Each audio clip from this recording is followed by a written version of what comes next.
યોએલ પ્રબોધકનું પુસ્તક અધ્યાય 1 તીડોએ વર્તાવેલા વિનાશ માટે વિલાપ. યહોવાનું જે વચન પથુએલના દીકરા યોએલ પાસે આવ્યું તે આ છે. હે વડીલો, તમે આ સાંભળો, અને દેશના સર્વ વતનીઓ તમે પણ ધ્યાન આપો.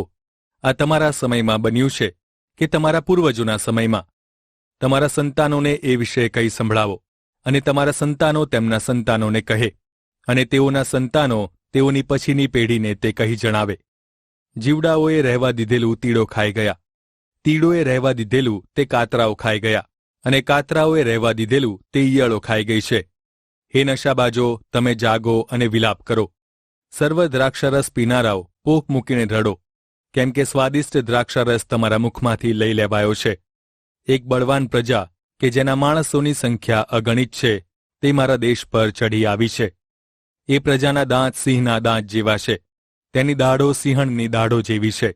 તેણે મારી દ્રાક્ષવાડીનો નાશ કર્યો છે અને મારી અંજીરી છોલી નાખી છે.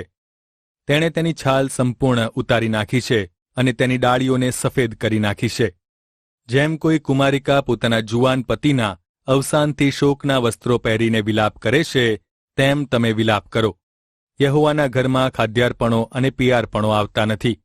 યહોવાના સેવકો યાજકો શોક કરે છે. ખેતરો લૂંટાઈ ગયા છે, ભૂમિ શોક કરે છે, કેમ કે અનાજનો નાશ થયો છે. નવો દ્રાક્ષરસ સુકાઈ ગયો છે, તેલ સુકાઈ જાય છે. હે ખેડૂતો, તમે લજ્જિત થાવ. હે દ્રાક્ષાવાડીના માળીઓ, ઘઉંને માટે તથા જવ માટે પોક મૂકો, કેમ કે ખેતરોના પાકનો નાશ થયો છે. દ્રાક્ષવેલા સુકાઈ ગયા છે અને અંજીરી પણ સુકાઈ ગઈ છે. દાડમડીના, ખજૂરીના તેમજ સફરજનના વૃક્ષો સહિત ખેતરના બધા વૃક્ષો સુકાઈ ગયા છે, કેમ કે માનવજાતિના વંશજોમાંથી આનંદ જતો રહ્યો છે. હે યાજકો, શોકના વસ્ત્રો ધારણ કરો, તમારા વસ્ત્રોને બદલે હૃદય ફાળો. હે વેદીના સેવકો, તમે બૂમ પાડીને રડો. હે મારા ઈશ્વરના સેવકો, ચાલો, શોકના વસ્ત્રોમાં સૂઈ જઈને આખી રાત પસાર કરો, કેમ કે ખાદ્યાર્પણ કે પેયાર્પણ તમારા ઈશ્વરના ઘરમાં આવતા બંધ થઈ ગયા છે. પવિત્ર ઉપવાસ કરો અને ધાર્મિક સંમેલન ભરો. વડીલોને અને દેશના સર્વ રહેવાસીઓને તમારા ઈશ્વર યહોવાના ઘરમાં ભેગા કરો અને યહોવાની આગળ વિલાપ કરો. તે દિવસને માટે અફસોસ, કેમ કે યહોવાનો દિવસ નજીક છે. તે દિવસ સર્વશક્તિમાન તરફથી વિનાશરૂપે આવશે. શું આપણી નજર સામેથી જ આપણું અન્ન નાશ થયું નથી?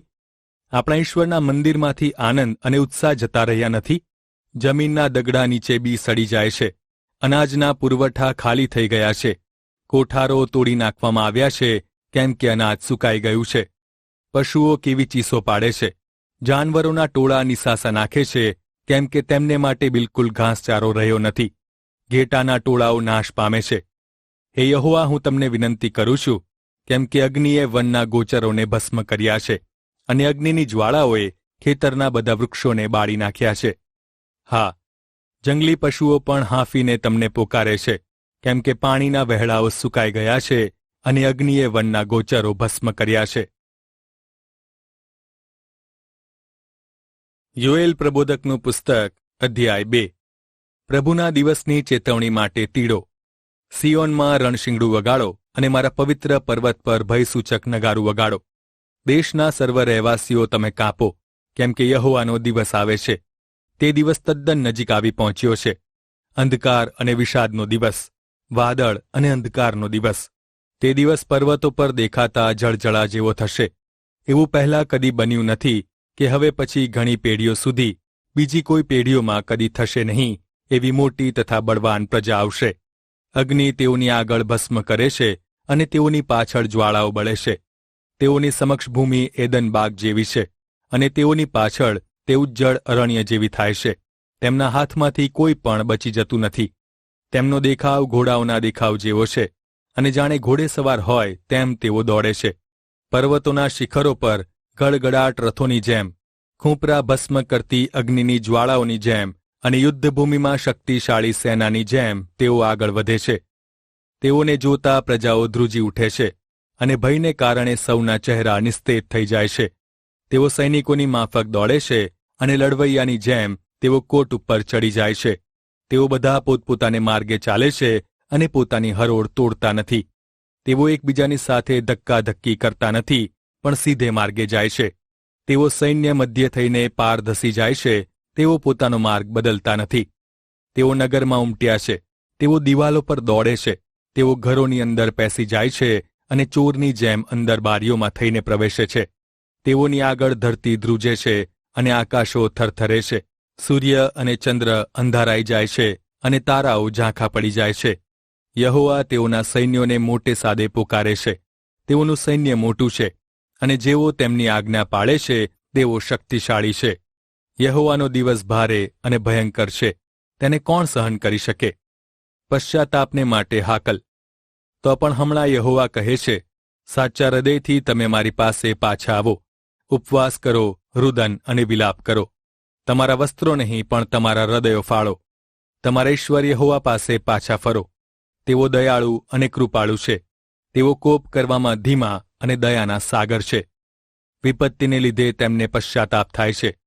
કોણ જાણે કદાચ તે પશ્ચાતાપ કરીને પાછા આવે અને પોતાની પાછળ આશીર્વાદ એટલે તમારા ઈશ્વર યહોવાને માટે ખાદ્યાર્પણ અને પેયાર્પણ રહેવા દે. સિયોનમાં રણશીંગડું વગાડો, પવિત્ર ઉપવાસ જાહેર કરો અને ધાર્મિક સંમેલન ભરો. લોકોને ભેગા કરો, સમુદાયને પાવન કરો, વડીલોને ભેગા કરો, શિશુઓને એકઠા કરો અને સ્તનપાન કરતા બાળકોને પણ ભેગા કરો. વર પોતાના ઓરડામાંથી બહાર આવે અને કન્યા પોતાના લગ્ન મંડપમાંથી બહાર નીકળીને ત્યાં જાય. યાજકો જેઓ યહોવાના સેવકો છે, તેઓ પરસાળ અને વેદીની વચ્ચે રડો. તેઓ એમ કહે કે હે યહોવા, તમારા લોકો પર દયા કરો અને તમારા વારસાને બદનામ થવા ન દો, જેથી વિદેશીઓ તેમના પર રાજ ન કરે. દેશમાં એવું શા માટે કહેવા દેવામાં આવે કે તેઓના ઈશ્વર ક્યાં છે? પ્રભુ દેશની ફળદ્રુપતા પાછી લાવે છે. ત્યારે યહોવાને પોતાના લોકને માટે લાગણી થઈ અને તેમને પોતાના લોકો પર દયા આવી. પછી યહોવાએ પોતાના લોકોને જવાબ આપ્યો, જુઓ, હું તમારે માટે અનાજ, દ્રાક્ષરસ અને તેલ મોકલીશ. તમે તેઓથી તૃપ્ત થશો અને હું હવે પછી કદી તમને વિદેશીઓમાં નિંદાપાત્ર થવા દઈશ નહીં.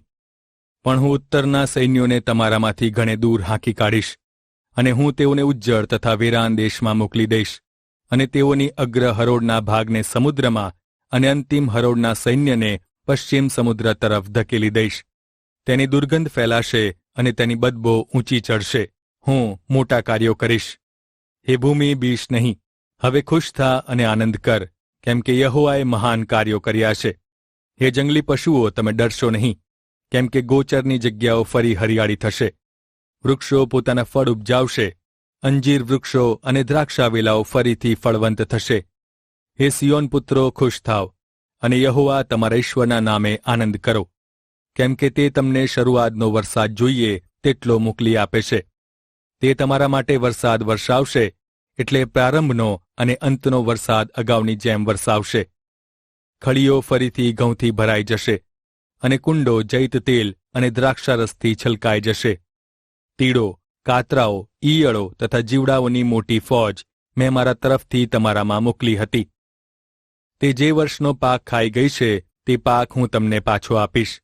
તમે પુષ્કળ ભોજનથી તૃપ્ત થશો અને તમારા ઈશ્વર યહોવા, જે તમારી સાથે આશ્ચર્યકારક રીતે વર્ત્યા છે, તેમના નામની તમે સ્તુતિ કરશો અને ફરી કદી મારા લોક શરમાશે નહીં. પછી તમને ખબર પડશે કે હું ઇઝરાયલમાં છું અને હું તમારો ઈશ્વર યહોવા છું અને બીજા કોઈ ઈશ્વર નથી, અને મારા લોકો કદી શરમાશે નહીં. પ્રભુનો દિવસ. ત્યારે એમ થશે કે હું મારો આત્મા સર્વ મનુષ્ય પર રેડી દઈશ. તમારા દીકરાઓ અને દીકરીઓ પ્રબોધ કરશે, તમારા વૃદ્ધોને સ્વપ્નો આવશે, તમારા યુવાનોને સંદર્શનો થશે. વળી તે સમયે દાસો અને દાસીઓ ઉપર હું મારો આત્મા રેડીશ. વળી હું પૃથ્વી પર અને આકાશમાં આશ્ચર્યજનક કાર્યો બતાવીશ, એટલે કે લોહી, અગ્નિ તથા ધુમાડાના સ્તંભો. યહોવાનો મહાન અને ભયંકર દિવસ આવે તે પહેલા સૂર્ય અંધકારરૂપ અને ચંદ્ર લોહીરૂપ થઈ જશે. તે સમયે એમ થશે કે જે કોઈ યહોવાને નામે વિનંતી કરશે તે ઉદ્ધાર પામશે. કેમ કે જેમ યહોવાએ કહ્યું છે તેમ સિયોન પર્વત પર અને યરૂશાલેમમાં કેટલાક બચી જશે, અને શેષમાંથી જેને યહોવા બોલાવે છે તેઓનો પણ બચાવ થશે. યોએલ પ્રબોધકનું પુસ્તક, અધ્યાય 3. ઈશ્વર પ્રજાઓનો ન્યાય કરશે. જુઓ, તે દિવસોમાં એટલે કે તે સમયે જ્યારે હું યહૂદિયા અને યરૂશાલેમની ગુલામગીરી ફેરવી નાખીશ, ત્યારે હું બધી પ્રજાઓને એકત્ર કરીશ અને તેઓને યહોશાફાટની ખીણમાં નીચે લઈ આવીશ, કેમ કે મારા લોક એટલે મારો વારસો ઇઝરાયેલ, જેઓને તેઓએ વિવિધ દેશોમાં વિખેરી નાખ્યા અને મારી ભૂમિ વિભાજિત કરી નાખી છે, તેને લીધે હું તેઓનો ત્યાં ન્યાય કરીશ. તેઓએ ચિઠ્ઠીઓ નાખી મારા લોકોને વહેંચી લીધા છે, છોકરાઓ આપીને તેઓએ ગણિકાઓ લીધી છે અને મદ્યપાન કરવા તેઓએ છોકરીઓ વેચી છે, જેથી તેઓ મદ્યપાન કરી શકે. હે તૂર, સિદોન તથા પલિસ્તીના બધા પ્રાંતો, તમે મારા પર શાથી ગુસ્સે થયા છો? તમારે અને મારે શું છે? શું તમે મારા પર વેર વાળશો? જો તમે મારા પર વેર વાળશો તો બહુ ઝડપથી હું તમારું જ વેર તમારા માથા પર પાછું વાળીશ. તમે મારા સોના અને ચાંદી લઈ લીધા છે તથા મારી સર્વ કિંમતી વસ્તુઓ તમારા સભાસ્થાનોમાં લઈ ગયા છો. વળી તમે યહૂદિયાના વંશજોને અને યરૂશાલેમના લોકોને ગ્રીકોને વેચી દીધા છે, જેથી તમે તેઓને પોતાના વતનમાંથી દૂર કરી શકો. જુઓ, જ્યાં તમે તેઓને વેચ્યા છે ત્યાંથી હું તેમને છોડાવી લાવીશ અને તમારું વેર તમારા જ માથા પર પાછું વાળીશ. હું તમારા દીકરાઓને અને દીકરીઓને યહૂદિયાના લોકોના હાથમાં આપીશ. તેઓ તેમને શેબાના લોકોને એટલે ઘણે દૂર દેશના લોકોને વેચી દેશે, કેમ કે યહોવા એ બોલ્યા છે. તમે વિદેશી પ્રજાઓમાં જાહેર કરો, યુદ્ધની તૈયારી કરો, શ્રેષ્ઠ યોદ્ધાઓને જાગ્રત કરો, તેઓને પાસે આવવા દો, સર્વ લડવૈયાઓ કૂચ કરો. તમારા હળની કોષોને ટીપીને તેમાંથી તલવારો બનાવો અને તમારા દાંતડાઓના ભાલા બનાવો. દુર્બળ માણસ કહે છે, હું બળવાન છું. હે આજુબાજુની સર્વ પ્રજાઓ, જલ્દી આવો, એકત્ર થાઓ. હે યહોવા, તમારા યોદ્ધાઓને ત્યાં ઉતારી લાવો.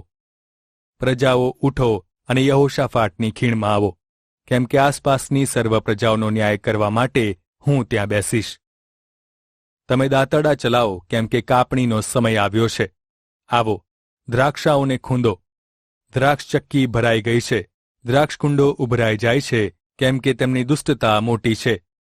ન્યાય ચુકાદાની ખીણમાં લોકોના ટોળે ટોળાનો મોટો જનસમુદાય છે, કેમ કે ન્યાય ચુકાદાની ખીણમાં યહોવાનો દિવસ પાસે છે. સૂર્ય અને ચંદ્ર અંધારાય છે અને તારાઓનો પ્રકાશ ઝાંખો પડ્યો છે. ઈશ્વર પોતાના લોકોને આશીર્વાદ આપશે. યહોવા સિયોનમાંથી ગર્જના કરશે અને યરૂશાલેમમાંથી પુકાર કરશે. પૃથ્વી અને આકાશ કાંપશે, પણ યહોવા તેમના લોકો માટે આશ્રયસ્થાન થશે. તેઓ ઇઝરાયેલ લોકો માટે કિલ્લો થશે. તેથી તમે જાણશો કે મારા પવિત્ર પર્વત સિયોન ઉપર રહેનાર હું યહોવા તમારો ઈશ્વર છું. પછી યરૂશાલેમ પવિત્ર બનશે અને પરદેશીઓ તેના પર ફરી આક્રમણ કરશે નહીં. તે દિવસે એમ થશે કે પર્વતોમાંથી મીઠો દ્રાક્ષારસ ટપકશે અને ડુંગરોમાંથી દૂધ વહેશે. યહૂદિયાની સુકાઈ ગયેલી ધારાઓ પાણીથી ભરપૂર થશે. શિટ્ટીમની ખીણને પાણી પહોંચાડવા યહોવાના પવિત્ર સ્થાનમાંથી ઝરો નીકળશે. મિસર વેરાન થઈ જશે અને અદોમ ઉજ્જળ બનશે, કેમ કે આ લોકોએ યહૂદાના વંશજો પર ઉત્પાત ગુજાર્યો હતો. તેઓએ પોતાના દેશમાં નિર્દોષ લોહી વહેવડાવ્યું છે. પણ યહૂદિયા સદાકાળ માટે અને યરૂશાલેમ પેઢી દર પેઢી માટે ટકી રહેશે. તેઓનું લોહી, જેને મેં નિર્દોષ ગણ્યું નથી, તેને હું નિર્દોષ ગણીશ, કેમ કે યહોવા સિયોનમાં રહે છે.